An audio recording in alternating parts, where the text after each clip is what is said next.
back to another episode of Ganer Cooks.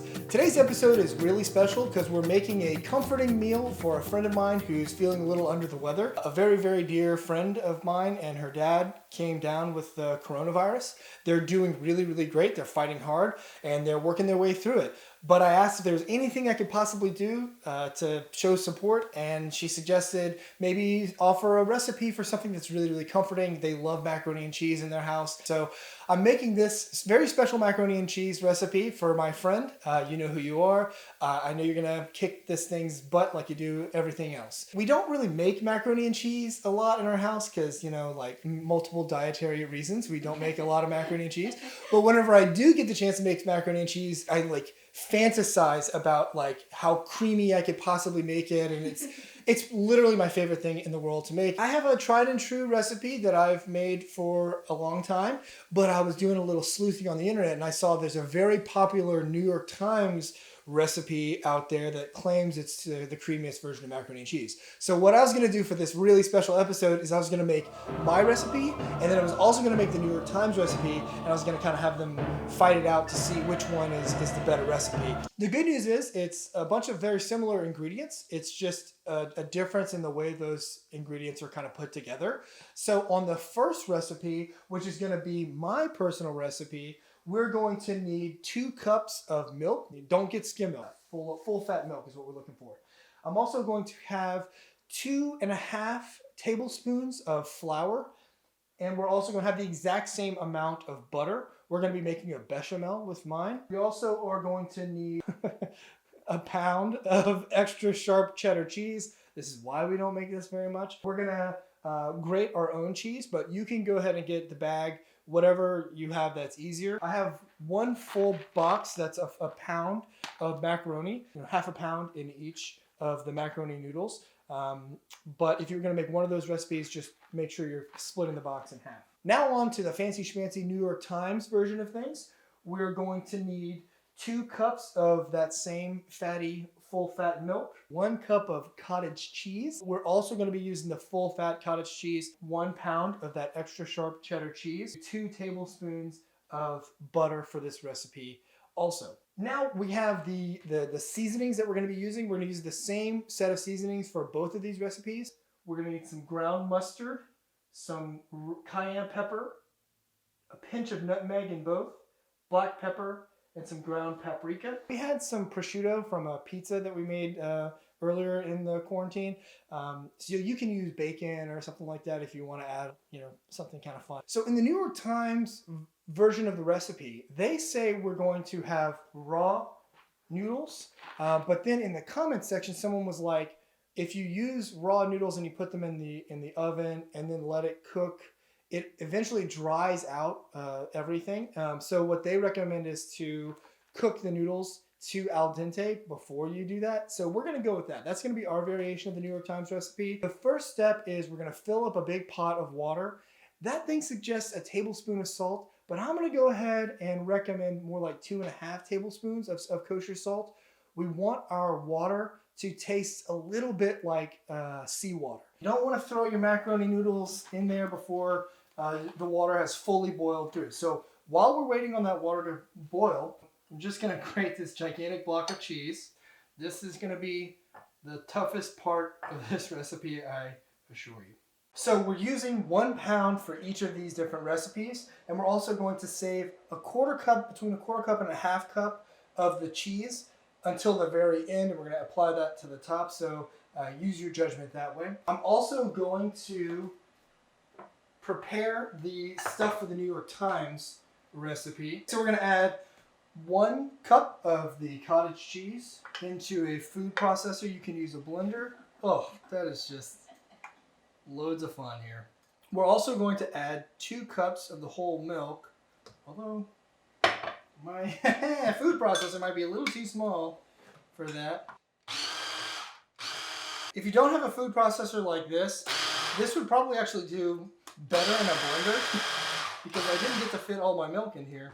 But we want to make sure that it's nice and processed because nobody wants to eat big old chunks of cottage cheese. It's still a little chunky here. I'm going to give it another shot. It's gonna be good, I think. If the New York Times, the New York Times, the fake news. It's getting cut. Okay, we're gonna run this again. The New York Times is an amazing news. This has got to be able to do it. I mean, come on now. Okay, much better. Add the seasonings to this milky stuff for the New York Times recipe.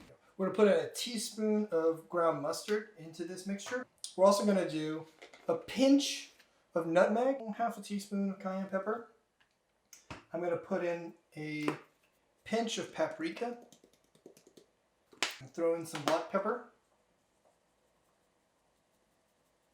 We're just going to stir in the spices into this milky cottage cheese mixture. Okay, so the next step in the New York Times recipe, now that I've got our cottage cheese creamy stuff going on over here, is we're going to take our butter and we're going to run it all along the bottom side of a dish, a baking dish. Now we're going to add our macaroni into our roaring, boiling water here. We're going to time this. We're going with 6 minutes to make it al dente. Al dente means that it has a little bit of a bite to it. We're going to leave this here for about 6 minutes, stirring it every once in a while to make sure there's nothing sticking to the bottom of the pot. It's been exactly 6 minutes. So we're going to drain our macaroni noodles. We're not going to apply water or anything to this. You know, sometimes you'll see people, they'll throw water, cold water on the top. We do not want to do that. We want to make sure that we're keeping the flour that's on top of these noodles, because that's what our cheese is going to stick to. Now we're ready to assemble the New York Times macaroni and cheese. I'm going to take half of the noodles out of here. I'm going to apply it to our buttered dish. I'm going to kind of spread them evenly across the dish. I'm now going to add our cottage cheese mixture here. Now I'm going to throw in the cheese. Remember, we're going to reserve about 1/4 to 1/2 cup of the cheese in here. Just mix this up really, really good, making sure that all the different cheeses are evenly spread across the whole bottom of the dish. I'm also going to throw in a few little pieces of prosciutto. Again, this is totally optional. If you were just making the New York Times recipe, we would be pretty much done. You're going to preheat your oven to 375 degrees. Then we're going to put it in there and bake it for about 15 minutes. Then we're going to take it out, apply some more cheese to the top, and throw it back in the oven for another 15 minutes until the cheese looks nice and crusty on top. But for right now, since we're doing a face-off, I'm going to start making my macaroni and cheese recipe. And we're going to do that by making a bechamel. I'll walk you all the way through it. So we're going to go over to the stove and get things started. I'm going to put my oven on, my stovetop on at a medium temperature there. And then I'm going to melt the 3 tablespoons of butter. I'm going to throw in our flour. We're using the exact same amount of butter and flour. I'm going to mix this in really, really good. I'm going to keep stirring this until the flour and the butter are fully blended together. I'm going to throw in a teaspoon of our mustard, our dry mustard, a pinch of nutmeg. That was more than a pinch, but we'll do it. Okay. Throw in some paprika. Looks good. Throw in some cayenne pepper. Finally, I'm going to throw in some black pepper. Mix this up really, really good. Okay, now I'm going to throw in the milk, about 1/2 cup at a time. We're looking at 2 cups of milk. I might get a 1/3 cup of milk depending on how well this all mixes in together. And all I'm doing here is I'm just adding in a little bit of milk at a time and making sure everything's mixed in really, really well. Okay, I'm just going to throw in the rest. And so this here is 2 cups of milk. We're going to keep stirring, and the flour and the butter and the milk are all now kind of coming together. There's no lumps in this, which is great. For me, this is a little bit too thick. So I'm going to, and it's going to thicken as we're adding more cheese to this. So I'm going to add another cup of milk to this. Mix that in really good. Start mixing in our cheese. We're going to reserve 1/2 cup. You're gonna throw in the cheese and you're gonna be mixing this in. Again, we're at about a low heat. Our cheese and the cream has mixed through. It's a nice even consistency across the whole thing. So now we're ready to put this thing together. I have a baking sheet here. We're using a pie dish, but you want to run some butter around the bottom so that it doesn't stick to the bottom. Then I'm going to throw in my macaroni noodles that we had previously boiled. Now I'm going to throw on some of my cheese, the bechamel. Then I'm going to mix this around. I'm also going to throw in the prosciutto that I chopped up. And now I'm going to add the rest of my noodles. And then I'm going to add the remainder of the cheese from our pot. Mix everything up really good. Now we're just going to top this with that last bit of cheese. Okay, so now it's been about 15 minutes. So we're ready to take the New York Times recipe out of the oven. Looks pretty good, nice and creamy. Now we're going to throw on that extra half a cup of cheese over the top. Throw both of the recipes back into our oven. Putting in mine.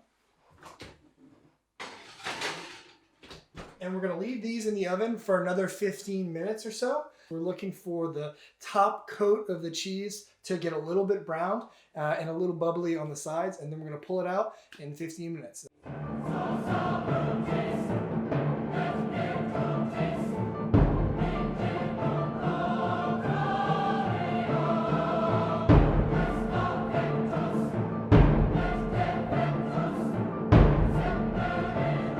What I'm going to do here is I have the New York Times kind of labeled underneath this plate, and then I have the Ganer Cooks labeled underneath this plate.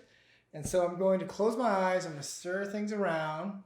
This is a very, very scientific study that we're doing right now. This is all about the science. So I'm going to try out this one here.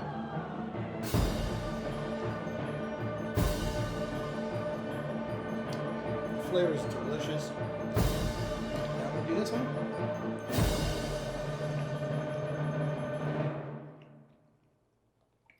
They taste almost exactly the same, but I would say this one has a little bit more of a graininess to it, and this one's kind of more creamy consistency all the way through. So let's see. The grainy one is the New York Times. This is a scientific study. I think mine is slightly better in terms of the creaminess and the consistency all the way through. They're both very gooey and cheesy and amazing macaroni and cheese recipes, so you can't really go wrong with either. But for my money, I think the New York Times one is a little bit too grainy. It's probably because of that stupid cottage cheese stuff they've got going on in there. So use my recipe if you want an amazing, creamy, consistent, amazing macaroni and cheese recipe, but they're both pretty great.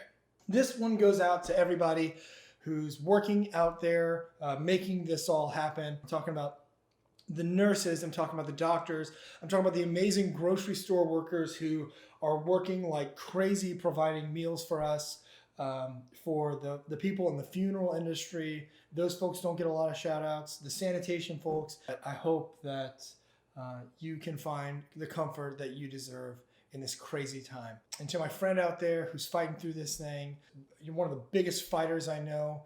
And for everybody whose families are struggling through this issue, I'm sending you our love, and we're hoping that we're going to get on the other side of this thing very soon. And thanks so much. Man, this is so good.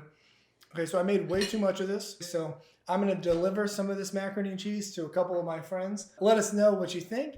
And with that, take care and stay healthy, y'all.